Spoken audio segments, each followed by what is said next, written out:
The strange neighbor. When I was a sophomore at Ohio State, I didn't snag a dorm spot after freshman year. The housing lottery was a mess, and I procrastinated on backups, so by late summer, I was desperate. After weeks of scrolling sketchy Craigslist ads and dodging overpriced apartments, I stumbled onto a co-op, a quirky little community of 3 ramshackle houses on the edge of Columbus, about a 15-minute bike ride from campus. It wasn't ideal. Think peeling paint, creaky floors, and a vibe that screamed last resort, but the rent was dirt cheap and I had a beat-up Schwinn to get around, so I figured I'd survive. I signed the lease sight unseen, packed my stuff into a duffel bag, and moved in August, right before classes kicked off. The co-op was a melting pot of tenants, mostly students like me, broke, stressed, and surviving on ramen and Red Bull. There were about 20 of us across the 3 houses, a mix of undergrads juggling part-time jobs and finals panic. But it wasn't just kids. A few oddballs stood out. A couple of alumni who'd never left the college bubble, 1 or 2 TAs with permanent caffeine jitters, and a handful of older folks chasing degrees decades late, graying hair, reading glasses, the works. I didn't mind the diversity. It made the place feel alive, chaotic in a way that drowned out my own sophomore slump. Still, one guy caught my eye from day one, and not in a good way. His name was Leonard, or at least, that's what I'd later hear people whisper. He lived in the second house, a sagging 2-story with chipped green siding, and a porch that looked one storm away from collapse. He was older, maybe late 50s, though his weathered face and hunched posture made him seem ancient. His hair was thinning and gray, clinging to his scalp like damp straw, and he moved with this awkward shuffle, like his knees had given up years ago. He didn't talk much. Hell, I don't think I heard his voice the first month, just drifted around with this blank, hollow stare that gave me the creeps. I assumed he had some university tie, maybe a retired janitor or an alum too broke to move on, but no one offered details, and I wasn't bold enough to ask. The houses were close-knit, almost. Claustrophobic, with shared spaces that force interaction. Each had its own kitchen, but the first house, mine, had a big common one in the basement, a relic from when the place was a single hotel back in the 60s. It was grimy, with mismatched chairs and a stove that only worked half the time, but it was where we'd gather most nights. Cooking, arguing over whose turret was a by-dish soap, blasting music from someone's cracked Bluetooth speaker. That's where I first noticed Leonard acting off that IT was a Friday, maybe 2 weeks after I'd moved in. The kitchen was packed, 8 or 9 of us tripping over each other, making a mess of spaghetti and garlic bread. The air smelled like burnt sauce and cheap beer, and someone had cranked up a playlist of early 2000s rap that rattled the windows. I was at the counter, chopping onions with a dull knife, when I felt it, that prickling on the back of my neck, like someone was staring. I glanced up, and there he was, Leonard, standing stock still by the fridge. He wasn't cooking, wasn't grabbing a drink, wasn't even pretending to belong, just watching us. His hands hung limp at his sides, and his eyes, cloudy and unblinking, swept over the room like a security camera. I caught his gaze for a split second, and my stomach flipped. It felt personal, like he was studying me, though I brushed it off as paranoia. No one else acknowledged him. Not my roommate Jake, flipping garlic bread like a show-off, or Sarah, the senior who lived next door, belting out lyrics off-key. They acted like he was invisible, which only made it weirder that I tried to shake it off, focusing on the onions until my eyes watered. But every few minutes, I'd sneak a look. He didn't move, just stood there, a silent statue in the chaos. After 20 minutes, he shuffled out without a word, leaving the door swinging behind him. I asked Jake later, casual-like, "Who's the old guy?" He shrugged, barely looking up from his plate. "Leonard? He's always been around. Just ignore him, man. Everyone does." That was it. No backstory, no explanation. I pressed Sarah the next day, and she gave me the same vague line. "He's weird but harmless. Don't worry about it." It didn't sit right, but I let it go. What else could I do? Things stayed quiet for a while. Well, as quiet as a co-op full of broke students can be. I fell into a routine. Classes, bike rides through the crisp fall air, late nights cramming in my room on the second floor. It was small, barely big enough for a twin bed and a desk, but it had a window overlooking the street, a narrow strip of asphalt flanked by patchy grass, and the other two houses. I crack it open sometimes, letting the breeze cut through the stale smell of old wood and mildew. That's where I saw him again. About a month I ended. IT was late, maybe 11 p.m., and I was hunched over my laptop, wrestling with a history paper on the Civil War. The house was mostly dead. Jake was out, Sarah was asleep, and the usual hum of chatter had faded. I rubbed my eyes and glanced out the window, more out of habit than anything. That's when I saw him, Leonard, standing in the middle of the street, staring up at my window. Not the house, my window. The street light cast a sickly yellow glow over him, turning his gray hair almost silver, and his face was blank as ever, eyes locked upward. It was October, chilly enough that I could see my breath fogging the glass. But he didn't seem to care, just stood there in a thin flannel shirt and jeans, hands stuffed in his pockets. My heart stuttered. Was he lost? Confused? I couldn't tell if he was looking at me specifically or just zoned out, but it felt personal. I don't know why I did it. Maybe I was tired. Maybe I thought it'd break the tension. But I raised a hand and waved, a quick, awkward flick of my wrist. Big mistake. The second I did, his blank mask cracked. He didn't wave back. Instead, he started hopping, literally hopping, up and down like some deranged kid on a sugar high, his arms flapping at sides. Then, just as quick, he turned and bolted toward his house, shuffling faster than I'd ever seen him move. The screen door slammed behind him, and he was gone. I sat there frozen, my hands still half raised, feeling sick. I'd acknowledged him. Worse, I confirmed he was watching me, and now he knew exactly which room was mine. Sleep didn't come easy that night. I kept replaying it. The stare, the hopping, the way he'd run off like I'd flipped some switch in his head. I told myself it was nothing, just an old guy with quirks, but my gut wouldn't settle. The next morning, I cornered Jake in the kitchen while he microwaved leftover pizza. "Dude, what's up with Leonard?" He was staring at my window last night, and when I waved, he freaked out. Jake laughed, but was tight, forced. "Yeah, he's a little unhinged. Been here forever. Though, someone told me when I moved in to just pretend he's not there. Works for me." I pushed harder. "But who is he? Like, why is he here?" Jake shrugged, popping the microwave open. "No clue, man. Ask around if you're that curious, but don't expect much." So I did. Over the next few days, I fished for answers. Sarah gave me the harmless line again. A TA in the third house, Mike, said he thought Leonard was connected to university somehow. Maybe maintenance or something years back, but didn't know more. The closest I got was from Emily, a senior in Leonard's house, who I caught smoking on their porch one night. She exhaled a cloud of vape smoke and squinted at me. He's the property manager's uncle or cousin or something. Lives here rent-free, I guess. He's kooky, but he's never hurt anyone. We just let him be. She flicked her vape pen. "Why? He creeping you out?" I nodded, told her about the street thing. She laughed, dry and sharp. "Yeah, that's Leonard. Don't take it personal. He's probably just bored." Bored. Sure. But it didn't feel random. Not after that night. I started noticing him more, or maybe I was just paranoid.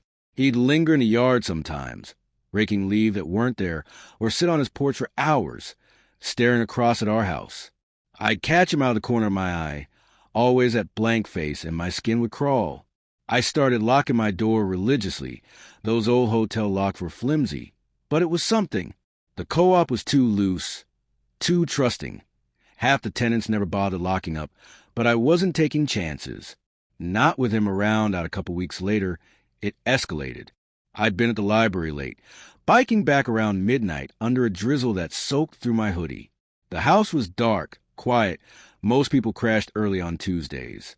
I climbed the stairs, dripping wet, and turned the corner to my room. That's when I saw him, Leonard, standing right outside my door. Not knocking, not moving, just standing there, his shadow stretching long and thin under the hallway bulb. I froze, my sneakers squeaking on the wood. He didn't flinch, didn't speak, just stared at me with those dead eyes.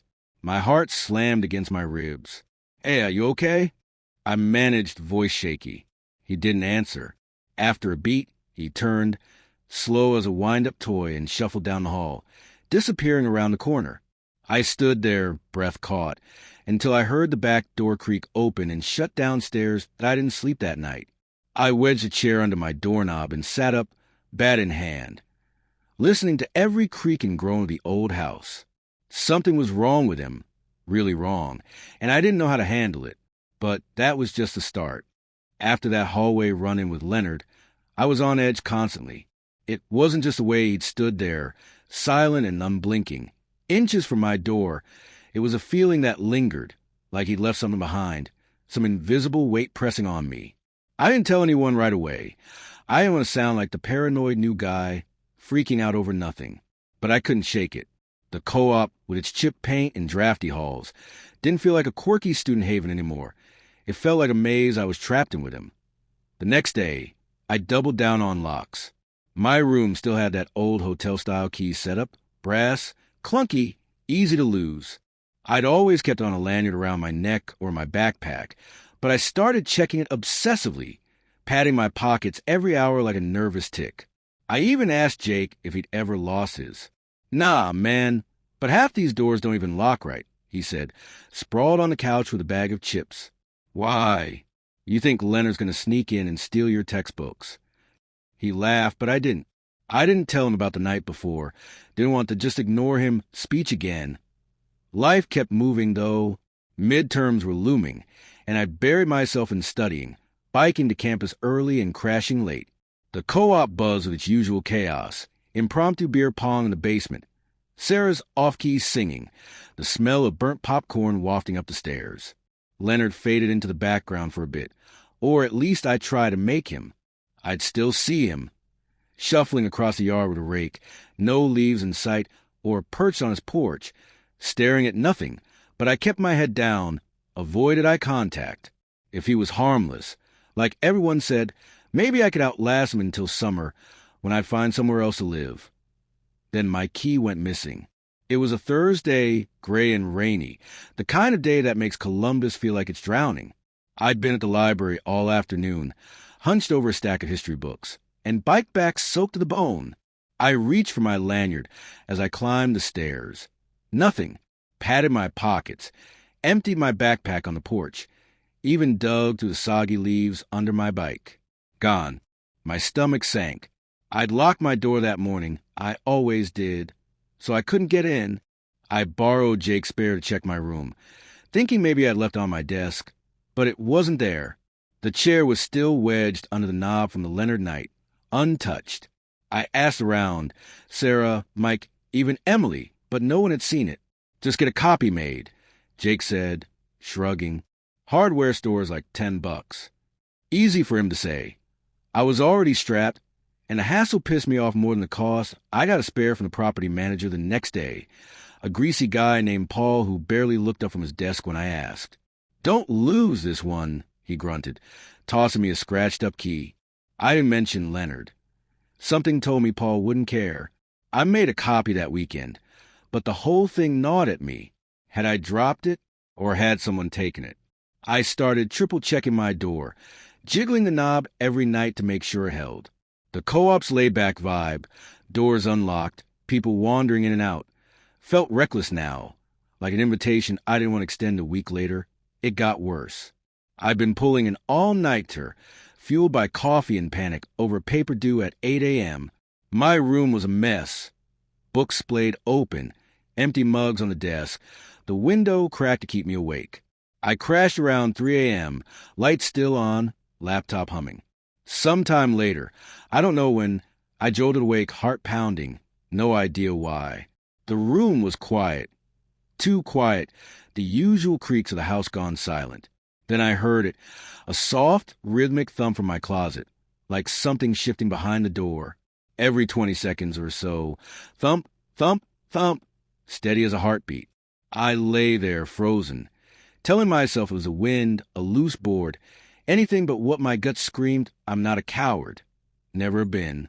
I've faced down drunk idiots at parties, held my own in fights back in high school. Whatever this was, I'd deal with it. I slid out of bed, bare feet cold on the floor, and grabbed the aluminum bat I kept by my desk. Less for sports, more for peace of mind.